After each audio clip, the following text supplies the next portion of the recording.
가기선은 증시각도기. 안녕하십니까 증시각도기 TV 시청자 여러분, 그리고 투자자 여러분, 동이마을 여러분, 반갑습니다. 멋진 화요일이 밝았습니다.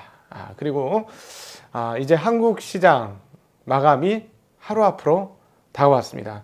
올 한해 참 잊지 못할 한 해가 될 것 같습니다.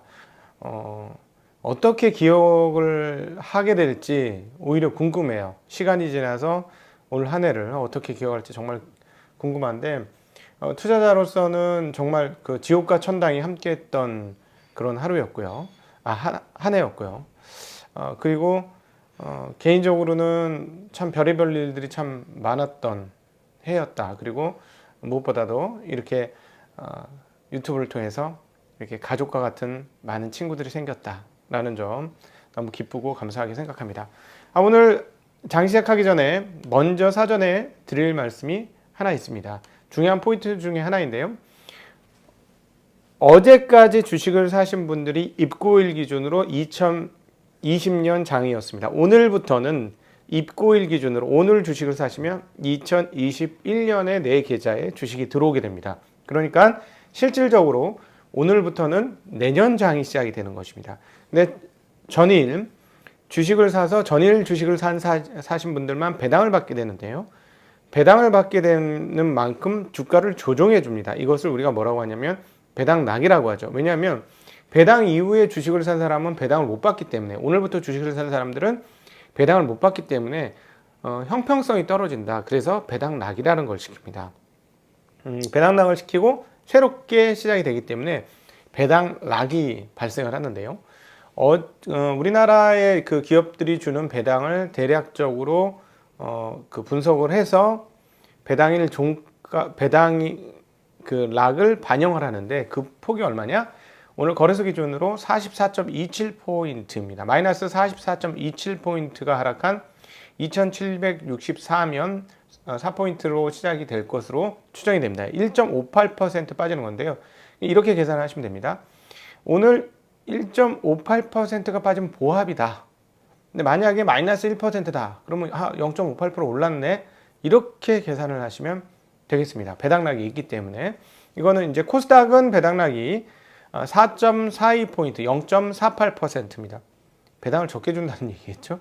922.58포인트입니다. 그래서 이건 케이프 증권에서 분석을 해주셔서 너무 감사한데, 요거를 감안하시고 오늘 시작하셔야 된다라는 점 먼저 한국 시장에서 말씀드리도록 하겠습니다. 자, 이제 미국 시장 진입하도록 하겠습니다. 미국 시장은 압도적으로 부양책에 대한 트럼프 대통령의 서명, 그리고 통과된 예산안, 이것을 기반으로 시장이 움직였다라고 볼 수 있겠고, 가장 눈에 띄면서 생각을 했던 부분들은, 그럼 달러는 어떻게 될 거냐? 브렉시트도 통과가 됐는데 이 부분이 관심이었는데요.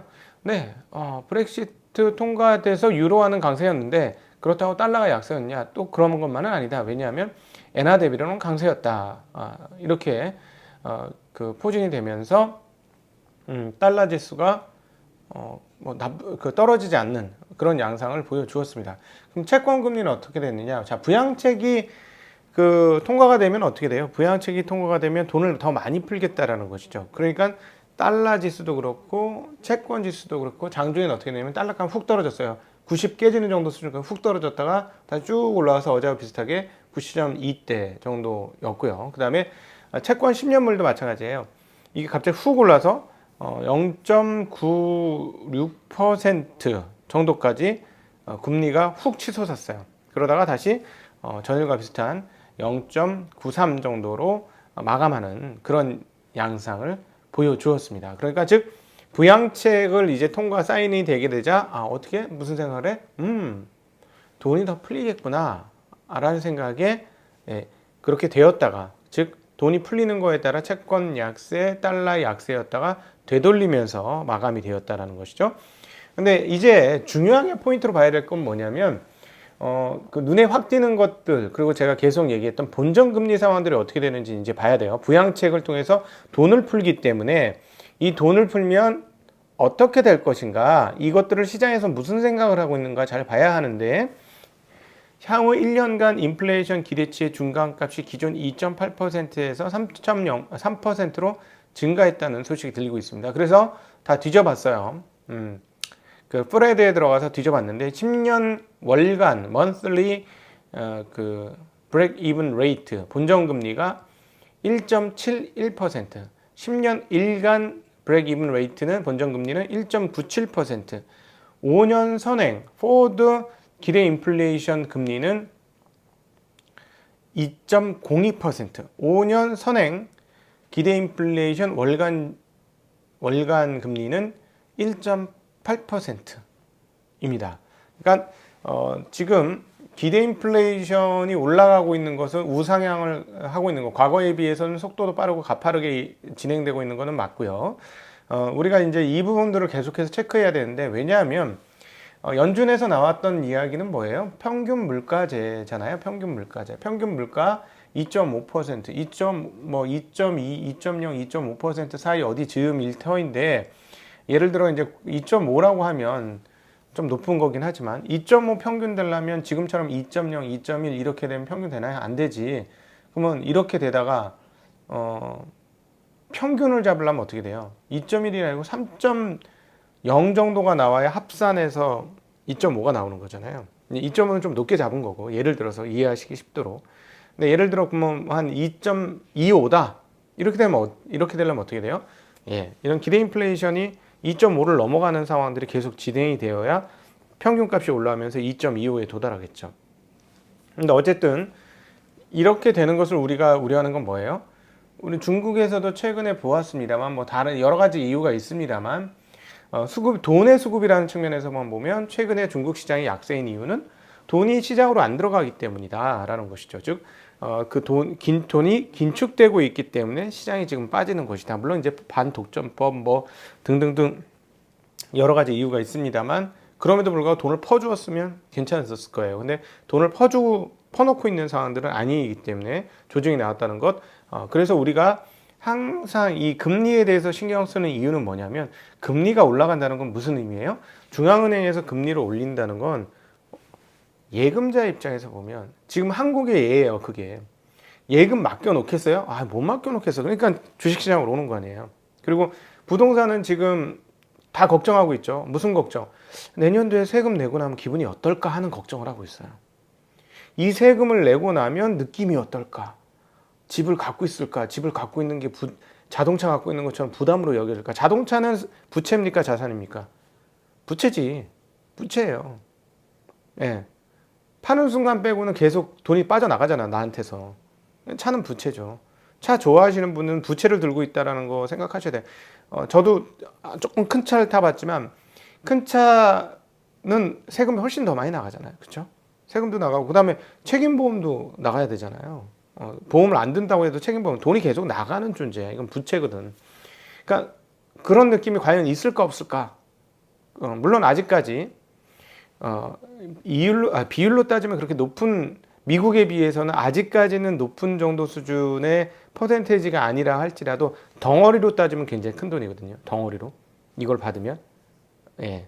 그래서 물론 저는 별로 상관은 없습니다만 하여튼 그렇기 때문에 이런 상황에서 부동산에서 자금들이 이쪽으로 들어오는, 그러니까 돈이 들어오고 있는 상황이기 때문에 시장이 이렇게 강세인 거죠. 이런 부분들은 그 자본시장을 읽는데 굉장히 중요한데, 자, 금리가 올라가면 어떻게 돼요? 은행의 금리가 올라가면 뭐 위험하게 왜 투자를 해? 그냥 박아놓고 그냥 이자 먹지, 이런 생각을 하지 않습니까? 그래서 금리가 올라가면 돈이 어떻게 돼요? 돈의 방향성이 역으로 가죠. 즉 금리가 여기가 아니야. 정확하게 금리가 높은 쪽으로 가는 거예요. 은행이 금리가 높아지면 은행 쪽으로 돈이 가는 것이죠. 근데 지금 은행에 금리가 없으니까 못 참겠다 갈아엎자 뭐 이런 개념으로 여기다 놔둬봐야 아무 의미 없으니 투자의 세계로 온다. 야, 배당만 받아도 이거보다 훨씬 낫네. 최근에 제가 했던 은행에 돈을 맡기는 게 아니고 은행 주식을 사야 되겠네. 이렇게 되는 거잖아요. 이게 훨씬 나으니까. 그러니까 금리는 그렇기 때문에 굉장히 우리가 계속해서 지켜봐야 되는 대목이고, 언제 돈이 미국의 중앙은행을 향하는 방향, 즉 은행을 향할 것이냐 아닐 것이냐, 이거를 구분하기 위해서 계속 체크해야 하는 부분이다라는 건데, 어찌되었건 부양책을 해서 돈이 나오는 건 이렇게 하면 시장은 좋죠. 오늘 시장이 좋은 것처럼 미국 시장이 좋은데 이것 때문에 과열이 되면 안 되잖아. 과열이 돼서 그냥 다 같이 자빠지면 안 되니까 브레이크를 걸어야지. 브레이크를 뭘로 걸어요? 금리를 올려주는 걸로 거는 것이죠. 오늘은 기초 강의를 해드린 겁니다. 기초. 많이 아시는 분들은 미안, 안녕, 아니 미안. 자, 오늘 미국 시장은 그 S&P 500은 0.87%가 올라서 3,735. 그리고 미국 시장에서는 이거 4,000 넘는다라는 얘기가 계속 나오고 있고 올해 15.6% 올랐습니다. 지수가 15.6% 올랐으면 진짜 어마어마한 거죠. 다우는 상대적으로 좀 부진했습니다. 오늘은 0.68% 올라가면서 3403을 기록했는데요. 올해 들어서는 6.5% 올랐습니다. 이것도 적게 오른 건 아닙니다만 상대적으로 좀 부진하다는 거고요. 야, 근데 작년에도 뭐 그렇게 지수가 나쁜 게 아니었는데, 야, 참 나스닥 놀랍죠. 오늘 0.74% 올라가면서 12,899를 기록했는데 올해 들어 43%나 상승했습니다. 어마무시한 흐름이었고요. 러셀 2000은 오히려 0.31% 소폭 밀리면서 1997로 2000이 깨지는 양상 나타내었습니다. 3대 지수는 모두 사상 최고치를 갈아엎는 최강의 증시 흐름들을 보여주었습니다. 유럽 시장도 강세를 보여줬는데요. 유로스탁스 50은 0.91%, 프랑스는 1.2%, 독일은 1.49%가 상승하는 양상 보여줬고 달러 지수는 90.22 그리고 유로 달러는 1.221 달러에는 103.79 그리고 달러 원은 1,100원이 깨진 1,096원 67점 그리고 달러 위안 6.532입니다. 다시 한번 원화가 1,100원에 진지해서 좀 밀리는 양상을 보여주는데 1,100원 내외에서는 꽤 오래 가겠죠? 네, 꽤 오래 갑니다. 그리고 위안화도 6.5 근처에서 꽤 오래 가고 있어요. 꽤 오래 가고 있기 때문에 여기서는 지킬 것이다 라고 생각할 수 있겠고 미국 10년물 아까 말씀드렸을 때보다 금리가 조금 더 떨어져서 0.926% 그리고 미국 30년물은 1.659%로 전일 대비 소폭 4bp, 7bp, 0.4bp, 0.7bp 떨어지면서 강세를 나타내는 흐름을 나타내었습니다. 금값은 0.36% 떨어져서 1876이고요. WTI는 그 오펙이 조금 증산할 것 같습니다. 50만 배럴 정도 그러면서 1.06% 떨어지면서 47.72달러. 구리 가격은 그대로. 그 다음에 브라질 보베스파는 1.12% 올랐고 필라델피 반도체는 0.22% 하락. 나스닥 바이오는 1.54% 하락인데 저는 아침에 그 종목별 시세들 보고 야 이거 무슨 반독점법 관련 뭐가 있었니? 뭐 그거 안 하는 데니? 라고 할 정도로 엄청나게 많이 올랐어요. 이렇게 빅테크 5들이 이렇게 오를 수 있나? 할 정도로 많이 올랐는데 애플은 3.58% 올랐고 아마존은 3.51% 올랐고 마이크로소프트는 0.99% 올랐고 알파벳은 2.30% 그 다음에 페이스북은 3.59%로 웬만한 지금 빅테크 기업들이 3% 이상 올랐어요. 이건 폭등이지. 이렇게 엄청나게 올랐고요. 오히려 이제 그동안에 상대적으로 상당히 좋았던 칩 주식들은 그냥 그랬습니다. 퀄컴이 0.71% 떨어졌고요. 마이크론 테크노는 0.11 올랐고 AMD는 0.23% 떨어졌고 엔비디아 0.72% 떨어졌습니다. 테슬라는 0.25% 올랐고 넷플릭스 1.0 올랐고 웰스파고 0.3 올랐고 버크셔 0.8 플러스 알리바바는 0.16% 플러스 델타 1.06% 올랐습니다. 네. 대체적으로 이제 가장 큰 기업들의 상승폭이 가장 컸다라는 게 빅테크의 상승이 컸다라는 게 가장 눈에 띄는 그런 대목이고요. 자, 이제 부양책 내용들을 한번 살펴볼게요. 채권 시장 잠깐 언급드리면 응찰이 몇 개 있었습니다. 2년물 580억 달러, 5년물 590억 달러 다 2.45배, 2.39배로 대체적으로 잘 응찰이 되었습니다. 부양책과 예산안 내년 회계연도 연방정부 예산안 2조 3천억 달러의 예산안에 서명이 되었습니다. 9천억 달러 포함되었고요. 그 다음에 1조 4천억 달러의 2021년 회계연도면 10월 1일부터 2021년 9월 30일까지 연방정부 예산이 통과가 된 것이고요. 그 다음에 실업자들을 위한 추가 조치가 있었는데요. 11주간 실업자들을 위해서 추가 보호 조치가 지원될 예정이고 약 1,400만 명이 혜택을 보게 될 것이다라고 분석 기사가 나오고 있습니다. 그다음에 또 하나 뭐 우리도 마찬가지겠지만 미국이 정말 어렵다고 느껴지는 게 세입자 보호 조치로 코로나19 대유행 상황을 고려해 임차료를 내지 못했다고 할지라도 세입자를 강제로 퇴거시키지는 못하게 하는 그런 법안 재정 지원안도 이 안에 포함되었다고 합니다. 또 하나 CNN에서 뉴스를 보내고 있는데요. 미국 하원이 1인당 지원, 하원이라면 여기서 민주당이겠죠. 1인당 지원금을 현 600달러에서 2,000달러로 상향하는 표결 법안을 28일 진행할 예정이라는 보도도 나왔습니다. 공화당이 막 말렸던 거 이거 결국 하네요. 그 트럼프하고 무슨 민주당하고 협약이 있었나? 하여튼 이런 뉴스도 같이 나오고 있습니다. 네, 오늘 그 전반적으로 굉장히 강세였고요. 자, 이제 한국 시장 배당락을 얼마만큼 회복하면서 진행이 될 것이냐가 굉장한 관심이 가는 대목이고요. 미국의 빅테크 기업들의 상승은 어떻게 반영이 될 것이냐이죠. 자, 여전히 현실 상황은 굉장히 나쁩니다. 영국의 상황도 진짜 최악을 치닫고 있고요. 미국의 상황도 별로 좋지 않은 상황들이 유지되고 있습니다. 그러나 오늘 분위기 봐서는 어떤 분위기가 나오냐면 부양책 통과된 거로 이건 호재가 발산된 거잖아. 근데 왜 이렇게 오르지? 봤더니 다음번 부양책이 또 있을 거라고 예상하고 있어요. 네, 이렇게 빠르게 기대를 하기 시작하다니 마치 점심 먹고 자리를 털고 일어나서 설거지도 하기 전에 저녁 뭐 먹지? 이런 이런 느낌의 미국 시장 흐름입니다. 정말 대단하다고 느껴요. 이렇게까지 대단한데 만약에 그래서 추가적인 부양책이 나온다면 어떻게 될까요? 제3국 입장에서는 이게 달러가 어떻게 될 것이냐 이걸 계속 관심을 가지셔야 돼요. 달러가 어떻게 될 것이냐. 결국은 따지고 보면 미국 주식의 상승도 달러와 약세를 반영하고 있다고 볼 수 있습니다. 네.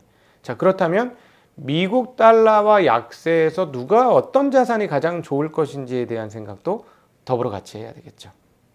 이 부분에 대해서 1월 1일 날 나가게 되겠죠. 권순장의 브릿지에서 제가 2021년 그런 거 잘 안 하는데 시장 전망 한번 해보았습니다. 이 1월 1일에도 기대해 주시고 오늘 오후에는 드디어 나침판 컴백 나침판 되었습니다. 혼자 하던 외로운 자리에서 둘이 하는 오늘은 어떻게 옆에서 놀릴까 하는 생각을 하면서 방송을 진행해 볼 생각입니다. 그럼 이따 오후에 뵙도록 하겠습니다. 여러분 함께 해주신 긴 시간 함께 해주셔서 진심으로 감사드립니다. 오늘 하루도 멋지고 좋은 하루 되시기를 빌겠습니다. 인사드립니다. 안녕.